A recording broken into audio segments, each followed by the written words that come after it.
అందరికీ నమస్కారం. ఇవాళ మనతో ప్రముఖ ఆస్ట్రాలజర్ జ్యోతిష్య పండితులు మాడుగుల శివప్రసాద్ గారు మనతో ఉన్నారు.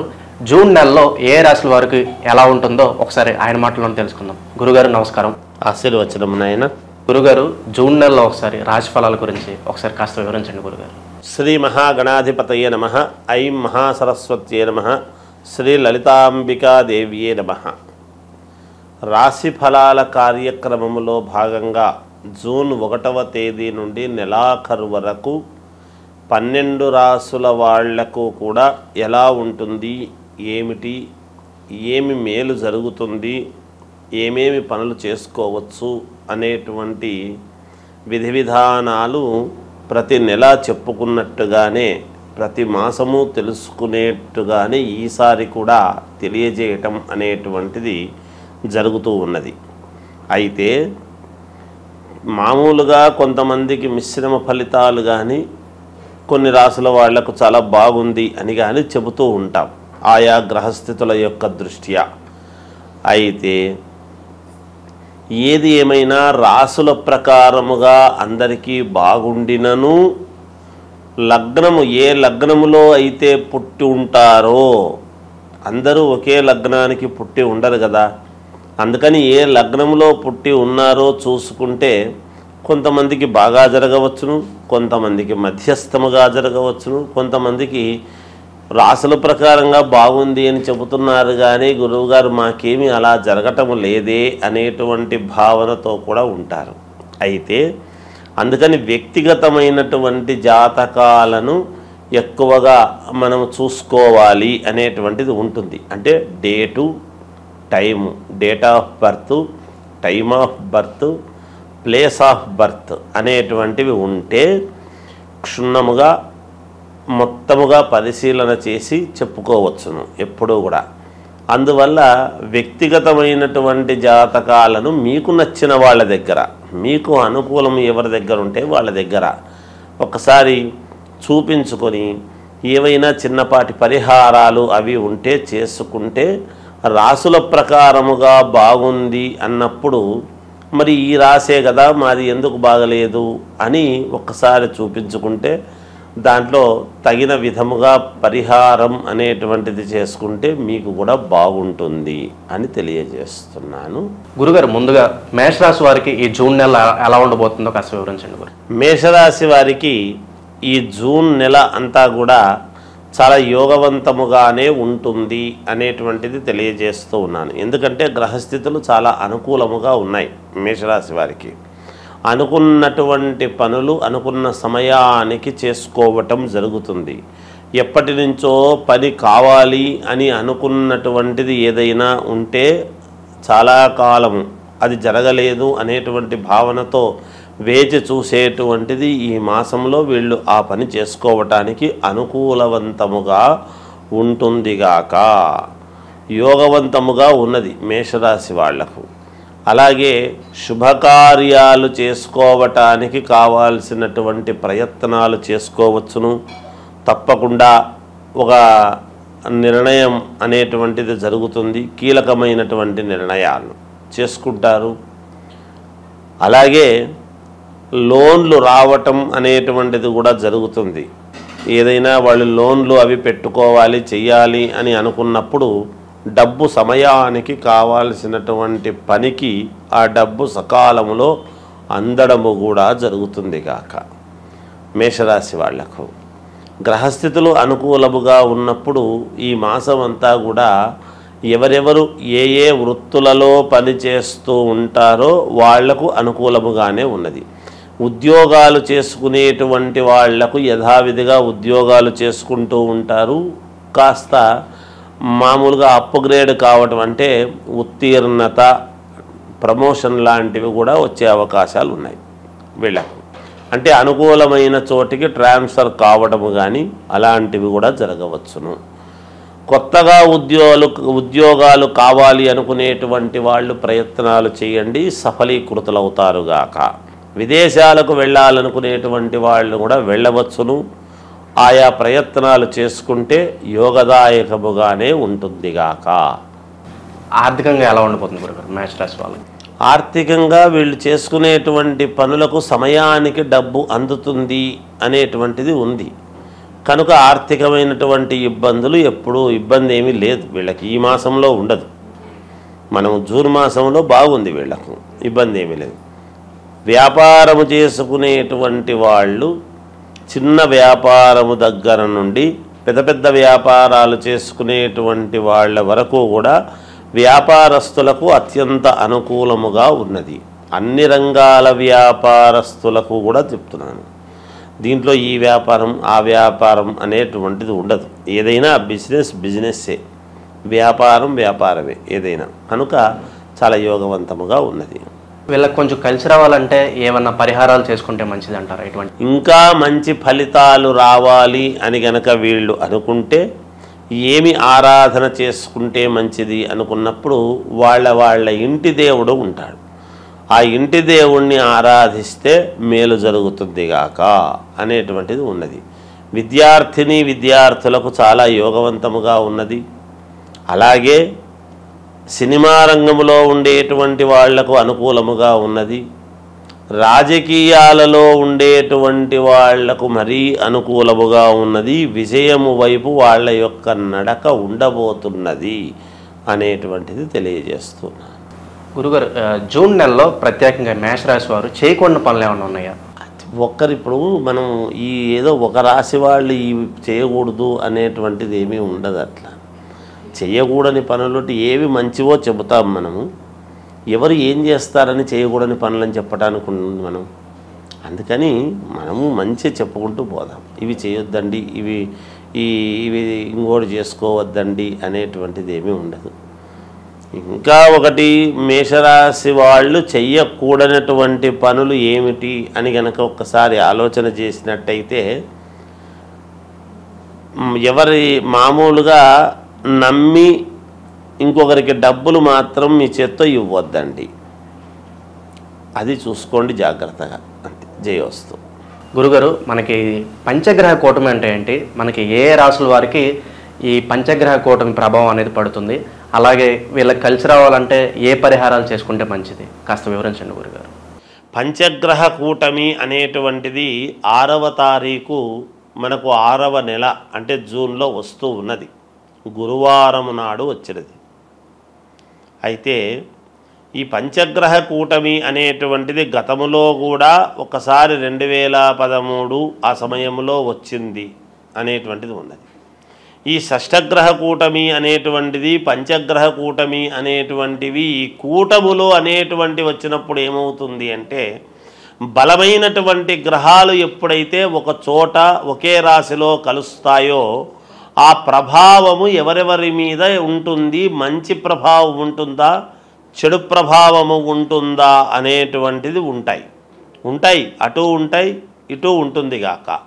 కొన్ని రాసులకు కొన్ని గ్రహాలు వ్యయంలో పడ్డప్పుడు ఆ వ్యతిరేక ఫలితాలు అనేటువంటివి చూపిస్తాయి. అంటే ఇబ్బందులు కలిగినప్పుడు ఇబ్బందులు చూపిస్తాయి. సవ్యమైనటువంటి చోట మిత్రుడి స్థానములోనూ అనుకూలమైనటువంటి స్థానంలో ఉన్నప్పుడు అనుకూలవంతమైనటువంటి చూపిస్తాయి. అవి ఏ గ్రహాలు అనేటువంటిది ఒక్కసారి మనం ఆలోచన చేసుకోవాలి. ఏమిటి అంటే, రవిచంద్రులు కాలగమనానికి 2 అనుకూలమైనటువంటివి. ఉదయము మామూలుగా సూర్యుడి యొక్క ప్రభావము, రాత్రికి చంద్రుడి ప్రభావము. ఈ 2 కాలాన్ని నిర్ణయించేటువంటివి కాబట్టి ఈ 2 గ్రహాలు ఒక చోట ఉంటే బుధ ఆదిత్య యోగం అనేటువంటిది మన అందులో బుధుడు కూడా ఉన్నాడు. రవి బుధులు ఉండేటువంటి దాని వలన బుధాదిత్య యోగం అనేటువంటిది కూడా ఉన్నది. అలాగే శుక్రుడు అక్కడే ఉన్నాడు, గురువు అక్కడే ఉన్నాడు. మొన్ననే 1వ తారీఖు వృషభంలోకి గురువు వచ్చినటువంటి సంగతి కూడా అందరికీ తెలిసిండేటువంటిదే. అందువలన ఇవి 5 గ్రహాలు అంటే గురువు, శుక్రుడు, బుధుడు, రవి, చంద్రుడు. ఈ 5 గ్రహాలు ఒకే చోట ఉండేటువంటి దాని వలన కొన్ని రాసులకు మహాద్భుతమైనటువంటి యోగం అని ఉన్నది. ఈ గ్రహాలు యోగాన్నిచ్చేటువంటి వాళ్ళ రాసులు ఏవేవి అని మనం ఒక్కసారి గనక చూసుకున్నట్టయితే, మేషరాశి వాళ్లకు మహాద్భుతముగా ఉండబోతున్నది. కర్కాటక రాశి వాళ్లకు మహాద్భుతముగా ఉండబోతున్నది. కన్యారాశి వాళ్లకు మహాయోగవంతముగా ఉండబోతూ ఉన్నది. వృశ్చిక రాశి వాళ్లకు చాలా అంటే చాలా బాగుండబోతున్నది. అలాగే మామూలుగా మకర రాశి వాళ్లకు కూడా చాలా బాగా ఉండబోతున్నది. ఇక కుంభరాశి వాళ్లకు కూడా కొంతవరకు బాగానే ఉంటుంది. అయితే ఇందులో ఇప్పుడు నేను చెప్పని గ్రహాలు ఉంటాయి కదా, ఇవి కొంచెము చిన్న ఇబ్బందికరమైనటువంటి పరిస్థితి. ఏమిటయ్యా అవి అంటే, అసలు ఎక్కడైతే ఉన్నాయో స్థానములో అన్నీ బరువైనటువంటివి ఏవైతే ఉన్నాయో వృషభ రాశికి సమస్యే. ఒక చోట కూటమి అని ఏర్పాటు చేసినప్పుడు, ఒకే చోట ఉన్నప్పుడు అక్కడ వృషభ రాశికి ఇబ్బంది, మిథున రాశి వాళ్లకు కొంత ఇబ్బందే, కొంచెము సింహరాశి వాళ్లకు కొంత ఇబ్బంది, అలాగే తులారాశి వాళ్లకు ఇబ్బంది, ధనుస్సు రాశి వాళ్లకు మరీ ఇబ్బంది. వీటి వలన ఏమిటి, ధనుస్సు రాశి వాళ్లకు ఇంకోటి కూడా ఉంది. దీంట్లో ఒక చిన్న ఇది చెప్పుకోవాలి మనం. ఎవరైనా గర్భవతులుగా ధనుస్సు రాశి వాళ్ళు గనక ఉన్నారు అంటే కొంచెము జాగ్రత్తగా ఉండాలి అనేటువంటిది ఉన్నది ఒకటి. అలాగే మీనరాశి వాళ్ళది ఇబ్బంది ఏమీ లేదు, చిన్నపాటి ఇది ఉంటుంది దానికి. ఇలా కొన్ని రాసుల వాళ్లకు కొంత ఫలితాలు ఇవ్వటములో తారుమారవుతాయి. ముందే మామూలుగా అంతంత మాత్రముగా ఉంటాయి. ఈ పనులు జరిగితే బాగుంటుంది, ఈ వివాహం అయితే బాగుంటుంది, ఈ ఉద్యోగం వస్తే బాగుంటుంది, ఈ విదేశాలకు వెళితే బాగుంటుంది, లేదా ఇంకొకటి మనకు ఇది తీరితే మనకు మేలు జరుగుతుంది, ఈ ధనము రావాల్సిండేటువంటిది ఉన్నది, ఈ పొలము మనకు వాయిదాలు లేకోకుండా మనకు మన వైపు తీర్పు వస్తే బాగుంటుంది. ఇలా ఒకటి కాదు, రెండు కాదు, అనేక రకాల సమస్యలతో ఉంటారు. వాటన్నిటికీ కూడా ఒక్కసారిగా ఇన్ని గ్రహాలు ఇక్కడ ఉండేటప్పటికీ కొన్ని చెడు ఫలితాలు అనేటువంటివి ఇస్తాయి కదా. మాలాంటి వాళ్ళము ఎప్పుడూ కూడా బాగుంటుంది, బాగుండాలనే కోరుకోవాలి, కానీ భయోత్పాతమైనటువంటివి ఎప్పుడూ చెప్పరాదని నా వ్యక్తిగత అభిప్రాయం. చిన్నవి ప్రతి వాళ్ళ జీవితంలోనూ ఉంటాయి. ఉన్నంత మాత్రాన అవి పర్వాలేదు, ఏం పర్లేదు, మీకు బాగుంటుంది అంటే మీకు మానసికమైనటువంటి సంతోషం ఉంటుంది. కానీ మీకు ఇది బాగాలేదు, అది బాగలేదు అని చెబితే ఎలాగబ్బా, ఆర్థిక ఇబ్బందులు అనేక రకాల సమస్యలతో ఉంటారు ఈ రోజులలో. ప్రతిదీ మాలాంటి వాళ్ళము భయముతో కూడినటువంటివి చెప్పేటప్పటికీ మీకు ఏమీ పాలుపోక నిజంగా బాగుండేటువంటి ఆత్మవిశ్వాసము కోల్పోయే పరిస్థితి ఎవరికీ రాకూడదు. అందువలన చిన్నపాటి ఇబ్బందులు, సముద్రము అన్న తర్వాత అలలు, మానవ జీవితం అన్న తర్వాత ఒడిదుడుకులు ఉంటాయి, సహజం అది, దానికి ఎవరు భయపడక్కర్లేదు. కాకపోతే మీ వ్యక్తిగతమైనటువంటి జాతకాలు ఒక్కసారి పరిశీలన చేసుకొని మీకు నమ్మకం ఉండేటువంటి వాళ్ళ దగ్గర చూపించుకొని ఈ రాశి వాళ్లకు ఏమి చేసుకుంటే మేలు, మరి బాగులేని రాశి వాళ్ళది ఏమిటి అంటే ఏమీ లేదు, జపము, తపము, హోమం ఇవి ఉంటాయి. హవనం అనేటువంటిది ఎప్పుడైతే హోమం చేసుకుంటారో మీ పేర్లతో, అగ్నిహోత్రుడి యొక్క సంస్కారము వలన మీరు సంస్కరింపబడతారు, మీకు మేలు జరుగుతుంది. తప్పకుండా హోమాలు సరే, ఇంకా ఏవో కొన్ని ఉంటాయి, అవన్నీ చేసుకోవచ్చును. ఇంకా ఒకటి ఉన్నది, దీని వలన కొన్ని ఇబ్బందులు ఉంటాయి. పైగా వచ్చినటువంటిది ఎప్పుడు అంటే ఆదివారము, గురువారము 6వ తారీఖు అమావాస్య అనేటువంటిది కూడా ఇదైంది. దాని వలన ఈ గ్రహాల యొక్క దీని వలన అమావాస్య కూడా గురువారం రోజు, పైన గురువు, మనకు ఏ యోగం ఇవ్వాలన్నా గురుబలం బాగుంటే అన్నీ జరుగుతాయి అనేటువంటిది ఉన్నది నానుడి. ఈ గురువు అనేటువంటి వాడు ఎవరు? దత్తాత్రేయ స్వామి, వ్యాస మహర్షిని మనము గురువు అని భావిస్తాం. అలా దత్తాత్రేయ స్వామిని మనము గురువు అని అనుకుంటున్నప్పుడు గురువారం రోజే వెళతాం. దత్తాత్రేయ స్వామి ఎవరు? త్రిమూర్తులు కలిస్తే దత్తాత్రేయుడు. దత్తాత్రేయుడి దగ్గర 4 వేదాలు, 4 వేదాలకు సంబంధించినటువంటి ఇది.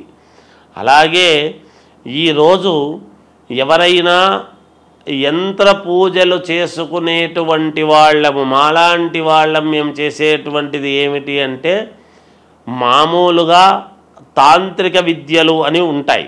అవేమి చెడు కాదు. తాంత్రిక విద్యలు అంటే శీఘ్ర ఫలితాలు రావటానికి అని ఉంటుంది.